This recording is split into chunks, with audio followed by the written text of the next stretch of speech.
यह क्राइम की ऐसी घटना है, ऐसी कहानी है जिसको सुनने के बाद प्रेमियों के दिल में सिरहंसी पैदा हो जाएगी। नमस्कार दोस्तों, क्राइम कहानी यूट्यूब चैनल पर आप सभी का स्वागत है। यदि आप क्राइम से जुड़ी सच्ची घटनाएं, सच्ची कहानियां सुनना पसंद करते हैं तो हमारे चैनल क्राइम कहानी को सब्सक्राइब कर लीजिए और इस वीडियो को लाइक करके शेयर कर दीजिए। चलिए आज की कहानी को पढ़ते हैं। मुकेश ने खेत में देखा तो वह हैरान रह गया। वहीं भारी मात्रा में खून फैला हुआ था। यह देखते ही वह वहां से तुरंत उल्टे पैर भागा और सीधे गांव के मास्टर हरीराम के घर पहुंचा। मास्टर हरीराम ने जब यह बात सुनी तो वह भी हैरान रह गए। उन्होंने फोन करके गांव के पूर्व सरपंच लाखन सिंह ठाकुर को भी बुला लिया। तीनों उसी जगह पर पहुंचे तो जहां खून पड़ा था वहां घसीट के भी निशान थे। उसी घसीटते हुए फसल का पीछा करते हुए 100-200 मीटर भी नहीं पहुंचे थे कि तीनों के कदम ठहर गए, क्योंकि उनके सामने औंधे मुंह व्यक्ति की लाश पड़ी थी।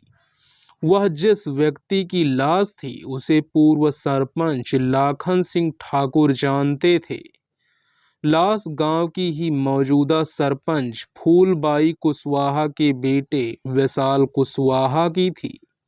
पूर्व सरपंच ने देरी न करते हुए बैरसिया थाने के एसएचओ नरेंद्र कुलस्ते को फोन करके सूचना दे दी। मध्य प्रदेश की राजधानी भोपाल के देहात क्षेत्र में स्थित बैरसिया थाना है। इसमें गांव दामखेड़ा पड़ता है। यह गांव थाने से करीब 151 किलोमीटर दूर है। इसी गांव में मास्टर हरि नारायण सक्सेना भी रहते हैं।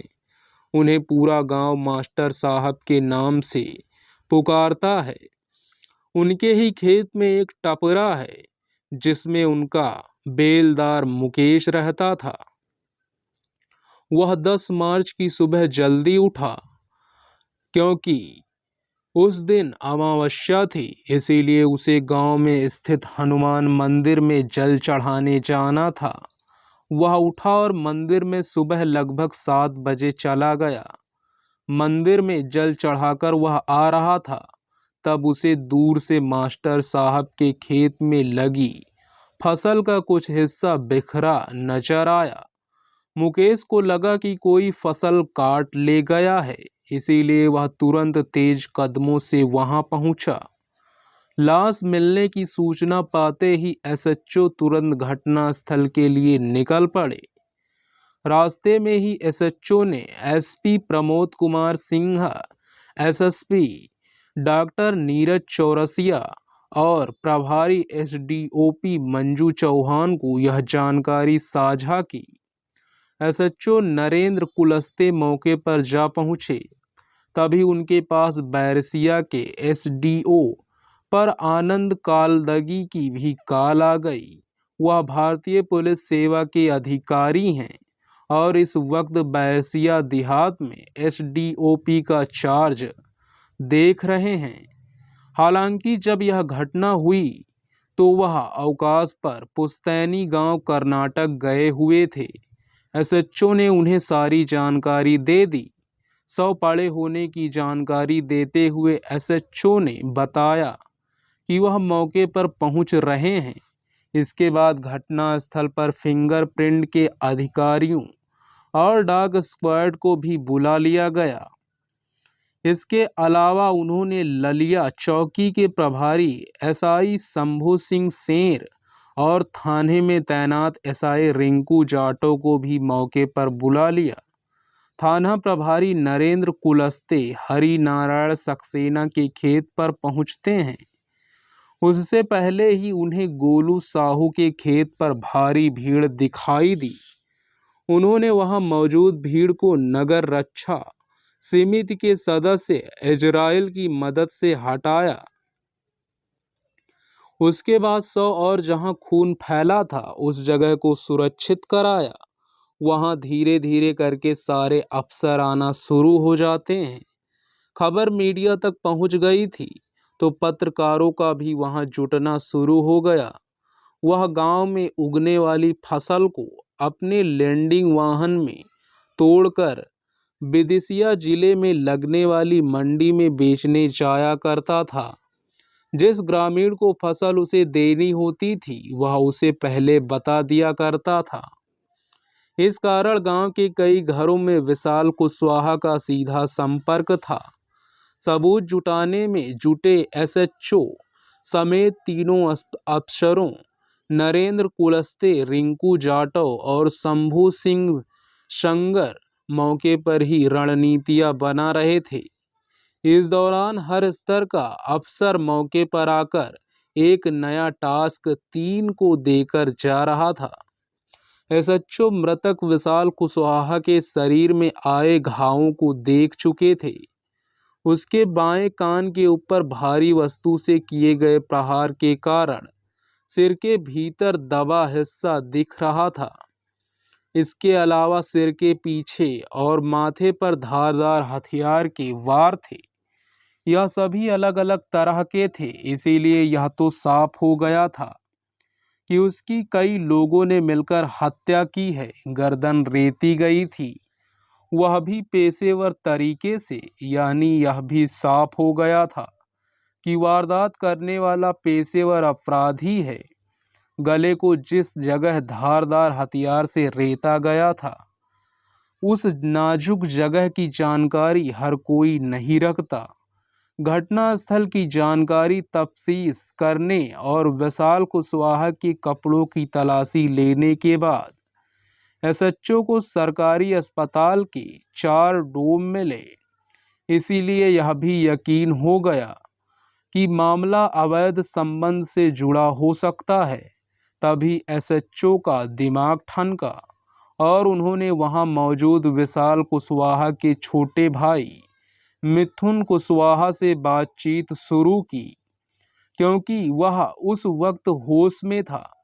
उसने बताया कि वह 2 भाई और 3 बहनें हैं, जिसमें एक बहन की शादी हो गई है। मिथुन कुशवाहा से बातचीत से पता चला कि उसके गांव में चाची चली गई थी। वह गांव के दबंग अर्जुन कुशवाहा के साथ गई थी। उससे जरूर कुछ महीनों पहले विवाद की स्थिति बनी थी, लेकिन चाची और अर्जुन कुशवाहा घर छोड़कर दूसरे गांव में रहने चले गए थे। पुलिस ने उनकी लोकेशन खंगाली तो वह संदेह के दायरे से बाहर हो गए। फिर आखिरी वक्त में कौन उसके साथ था वह पता लगाया गया। तब मालूम हुआ कि गांव में रहने वाला बबलू कुशवाहा मृतक के पास आखिरी वक्त में था। वह विशाल कुशवाहा की फसल और अपनी गाजर बेचने विदिशा गया हुआ था। उसे पुलिस ने कॉल करने की बजाय ग्रामीणों से कॉल लगाकर मौके पर बुलाया। उसको सीधे थाने ले जाया गया, जहां उससे पूछताछ अलग से की गई। पड़ताल में मालूम हुआ कि बबलू कुशवाहा और विशाल कुशवाहा साथ में थे। जिस दिन लाश मिली उससे एक दिन पहले रात 11 बजे लोडिंग वाहन उसके हवाले करके वह चला गया था। वाहन में ही बबलू कुशवाहा को नींद की झपकी लग गई।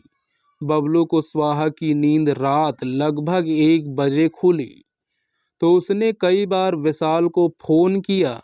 जब विशाल ने फोन नहीं उठाया तो बबलू ने उसके पापा रमेश कुशवाहा को फोन लगाकर बताया।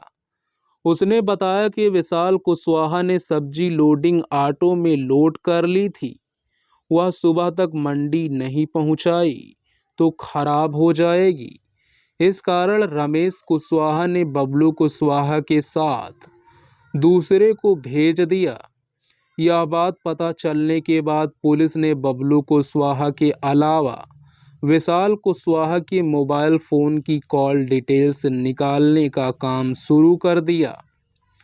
एसएचओ ने मिथुन कुशवाहा से पूछा, तुम्हारे भाई के किसी महिला से संबंध थे? यह सुनकर वह बोला, हाँ, कुछ साल पहले तक उसके नीतू साक्य के साथ रिश्ते थे। दोनों शादी भी करना चाहते थे, लेकिन पिता दूसरी जाति होने के कारण इस रिश्ते को अपनाने के लिए तैयार नहीं थे। यह पता चलने के बाद उन्होंने विशाल कुशवाहा का रिश्ता विदिशा जिले के गंगबासौदा में स्थित गांव सलोरी में रहने वाली हरिबाई से तय कर दिया। यह पता चलने के बाद नीतू साक्य ने विशाल को फोन भी किया था। उसने कहा था कि वह शादी करेगा तो अच्छा नहीं होगा।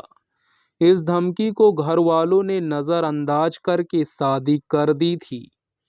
यह सुनने के बाद एसएचओ ने देर नहीं की और वह महिला कांस्टेबल शीला दांगी के साथ नीतू साक्य के घर पहुंच गए और पूछताछ के लिए उसे थाने ले आए। अब एसएचओ के सामने इस अंधे कत्ल को सुलझाने के लिए कई रास्ते थे। वह किन रास्तों पर जाएं तय नहीं कर पा रहे थे, क्योंकि उनके सामने गांव के दबंग अर्जुन कुशवाहा की कहानी थी, तो वहीं बबलू कुशवाहा भी था, जो घटना से कुछ देर पहले मृतक के साथ था।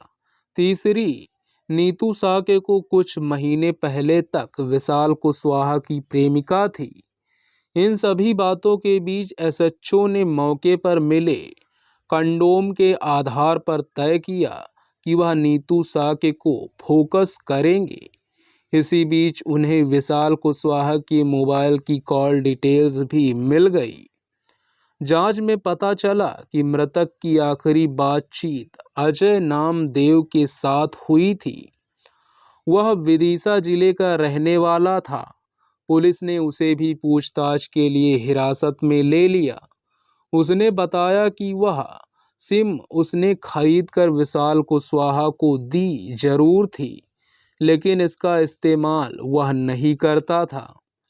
इसके बाद पुलिस ने अजय नामदेव के ही मोबाइल में हो रहे एक अन्य नंबर से बातचीत वाले को तलब किया, क्योंकि उसने अजय नामदेव को उसी दिन कई बार फोन लगाया था। उसका नाम अमीन मंसूरी था, जो दाम खेड़ा गांव के नज़दीक दूसरे गांव बचिया का रहने वाला था। उससे पूछताछ का जिम्मा चौकी को दिया गया। एसआई शंभू सिंह सेंगर को दिया गया। इधर नीतू साक्य पुलिस को कोई सहयोग नहीं कर रही थी। कई बार पुलिस पूछताछ की नाव गोते खाकर पलट रही थी। थाने में एकमात्र महिला कांस्टेबल नीतू साक्य से पूछताछ करने में कमजोर साबित हो रही थी। उधर अमीन मंसूरी ने भी कम परेशान नहीं किया। उसके रिश्तेदार भी हत्याकांड में उसे घेरे जाने का पता चलने पर एक एक करके थाने के बाहर जमा होने लगे। इसके बावजूद एसआई शंभू सिंह सेंगर की टीम ने सख्ती बरती तो वह टूट गया। उसने हत्याकांड को करना कबूल कर लिया, जिसने नीतू साक्य की सीधी भूमिका थी। उसने यह भी बताया कि वह हत्या करने के लिए राजी नहीं था, लेकिन नीतू साक्य ने उसको प्यार का हवाला देकर हत्या करने के लिए मजबूर कर दिया था। अमीन मंसूरी द्वारा गुनाह कबूल कर लेने के बाद नीतू ने भी रट्टू तोते की तरह सारी कहानी उगल दी। उसने बताया कि वह विशाल कुशवाहा की बेवफाई से काफ़ी आहत हो गई थी, इसीलिए उसने तय कर लिया था कि वह उसकी हत्या करेगी। इसके लिए उसने गांव के ही कई युवकों के साथ दोस्ती भी की थी। उनके साथ रिश्ते बनाने से पहले यह शर्त की थी कि उन्हें विशाल कुशवाहा को निपटाना होगा। नीतू से पूछताछ करने के बाद पुलिस ने एक एक करके सभी युवकों को थाने बुलाया। पता चला कि अमीन मंसूरी चिकन की दुकान में काम करता था। उसके साथ 3 महीने पहले ही नीतू साक्य ने दोस्ती की थी। एसएचओ इस बात को लेकर परेशान थे कि उसके पास विशाल कुशवाहा के दोस्त अजय नामदेव की मोबाइल सिम कैसे मिली। तब उसने बताया कि वह मोबाइल और सिम उसको विशाल कुशवाहा ने ही खरीद कर बातचीत करने के लिए दी थी।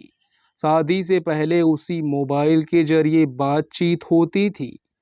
हत्याकांड को अंजाम देने के लिए नीतू साके ने विशाल कुशवाहा को फोन लगाकर हनुमान मंदिर के पास बुलाया था, लेकिन उस दिन घर में उसकी मौसी आ गई थी। इस कारण वह रात 11 बजे उसके पास पहुंची थी। हालांकि इससे पहले 9 बजे मुलाकात होनी थी। उधर अमीन मंसूरी ने बताया कि हत्याकांड में उसका दोस्त मनोज वंशकार भी शामिल था। 20 वर्षीय मनोज बबिया गांव का रहने वाला था, लेकिन भोपाल के कोलार रोड स्थित ललिता नगर में रहने वाले भाई बलराम वंशकार और भाभी सुनीता वंशकार के साथ वह रहता था। अमीन मंसूरी ने बताया कि उसने हत्या तो नहीं की, लेकिन उसकी बाइक से वह मौके पर पहुंचा था। वह यह जानता था कि मैं अपनी प्रेमिका नीतू साके के दुश्मन को मारने वाला हूं। अमीन मंसूरी की कहानी और नीतू साके की पटकथा मेल खाने लगी। यह देखकर पुलिस ने नीतू साके को संदेही मानकर हत्या का मुकदमा दर्ज कर लिया। इधर बैरसिया स्थित सामुदायिक स्वास्थ्य केंद्र में हुए विशाल कुशवाहा की पोस्टमार्टम की रिपोर्ट आ चुकी थी। रिपोर्ट में आई इन चोटों को लेकर नीतू साके ने राज उजागर किया। उसने बताया कि उसे पता था कि मृतक के साथ बबलू कुशवाहा है, इसीलिए उसे अकेले नीतू ने बुलाया था। विशाल को लगा कि आज वह एक बार फिर पुरानी यादों को नीतू के साथ शारीरिक संबंध बनाकर ताजा करेगा। इस कारण वह अपने साथ 4 कंडोम लेकर पहुंचा था। वह नीतू को देखकर अपने अरमानों को रोक नहीं पा रहा था। विशाल यह नहीं जानता था कि नीतू आज प्रेमिका नहीं, बल्कि बदला लेने वाली दुश्मन है। वह योजना के तहत पीछे की तरफ जा रही थी, जबकि विशाल उसे आलिंगन करने के लिए बढ़ रहा था। तभी नीतू ने विरोध करते हुए बोला कि वह उसका फोन क्यों नहीं उठाता। विशाल बोला कि अब वह शादीशुदा है, पत्नी को पता चलता है तो घर में बवाल होता है। यह बोलते हुए वह नीतू को दबोचने के लिए आगे बढ़ा, लेकिन नीतू पीछे हुई। तभी उसके पैर में से पत्थर टकराया, जो उसने कब उठाया यह विशाल समझ ही नहीं पाया। विशाल ने जैसे ही कमर के पीछे से दोनों हाथ डालकर दबोचना चाहा, तभी उसने विशाल के कान के बाएं तरफ जोरदार पत्थर का वार किया। विशाल कुशवाहा को जैसे ही बाएं कान की तरफ पत्थर लगा तो वह चीख पड़ा। उसी वक्त पीछे से आकर अमीन मंसूरी ने छुरी से विशाल के सिर पर कई वार किए और उसे दबोच लिया। यह देखकर वह समझ गया कि उसके साथ क्या होने वाला है। उसने तुरंत ही मास्टर हरि नारायण सक्सेना के खेत में रहने वाले बेलदार को नाम लेकर बुलाने बचाने के लिए पुकारा। उसकी आवाज़ सुनकर नीतू बोली, अमीन इसका मुंह बंद करो, नहीं तो पूरे गांव वाले जाग जाएंगे। यह बोलने के साथ ही उसने अपना दुपट्टा भी उसे दिया। दुपट्टे से अमीन मंसूरी ने उसका मुंह बंद किया और चाकू से विशाल कुशवाहा का गला रेत दिया। इस कान में अमीन मंसूरी काफ़ी एक्सपर्ट था, क्योंकि वह मीट की दुकान में काम करता था। गला रेतने के बाद खून का फव्वारा छूट पड़ा, इसीलिए खेत में चारों तरफ खून ही खून फैल गया। फिर तय किया गया कि उसे दूसरी जगह ले जाकर जला देते हैं, ताकि उसका शव पहचान में ना आ सके। सिरहाने की तरफ से अमीन मंसूरी ने पकड़ा, वहीं पैर की तरफ से नीतू साग के पकड़कर खींचने लगी। लेकिन मरने के बाद विशाल का शरीर भारी हो गया था। बदले की आग जब शांत हुई तो नीतू खून से सने विशाल को देखकर घबरा गई। लाश खींचने के दौरान मृतक की पैंट नीतू के हाथों में खींची आई और वह गिर गई। यह देखकर अमीन ने अपने दोस्त मनोज वंशकार को बुलाया। अमीन ने उससे कहा कि वह लाश को घसीटने में मदद करे ताकि उसे जलाकर उसकी पहचान मिटा सके। लेकिन ऐसा करने के लिए मनोज वंशकार राजी नहीं हुआ। नीतू दोनों गोलू कुशवाहा के खेत तक ही लाश को ले जा सके, उसे वहीं पटक कर तीनों मौके से भाग गए। नीतू साक्य की योजना यह थी कि विशाल कुशवाहा की हत्या में उसका दोस्त अजय नामदेव फंसे, इसीलिए उसके नाम पर खरीदे गए मोबाइल और सिम का इस्तेमाल नीतू ने किया था। लेकिन सब कुछ उल्टा हो गया तो रणनीतियां बदली जाने लगी। हत्याकांड के बाद आरोपी अमीन मंसूरी मृतक का मोबाइल और पर्स लेकर भाग गया ताकि लाश देखने के बाद पुलिस को यह लगे कि उसकी लूट के इरादे से हत्या की गई है। अमीन मंसूरी ने गांव के नाले में उसका मोबाइल फेंक दिया। खून से सना दुपट्टा और कपड़े उतारकर नीतू साक्य ने घर की छत पर एक कोने में छिपा दिए। उन्हें अगले दिन जलाने की योजना थी, लेकिन उससे पहले ही पुलिस उसे पूछताछ के लिए थाने ले आई। पुलिस ने पहले अमीन मंसूरी और उसकी प्रेमिका नीतू साक्य को गिरफ्तार किया। उसके अगले दिन मनोज वंशकार को भी हिरासत में ले लिया। पुलिस ने हत्याकांड में इस्तेमाल की गई मनोज वंशकार की बाइक भी जब्त कर ली। नीतू साक्य ने मोबाइल की सिम तोड़ दी थी, लेकिन अजय नामदेव के नाम पर खरीदा गया मोबाइल उसके घर से बरामद किया गया। पुलिस ने हत्या करने और सबूत मिटाने का मामला दर्ज करने के बाद आर्म एक्ट, लूट साजिश रचने समेत कई अन्य धाराएं भी बढ़ा दी। आरोपियों से पूछताछ करने के बाद पुलिस ने उन्हें कोर्ट में पेश कर जेल भेज दिया। दोस्तों, इस कहानी का उद्देश्य किसी को परेशान करना, किसी का दिल दुखाना नहीं है, बल्कि आपको जागरूक करना, आपको सचेत करना है। इस कहानी के बारे में अपनी राय कमेंट बॉक्स में ज़रूर दीजिएगा। ऐसी ही क्राइम की सच्ची कहानियों के लिए इस चैनल क्राइम कहानी को सब्सक्राइब कर लीजिए।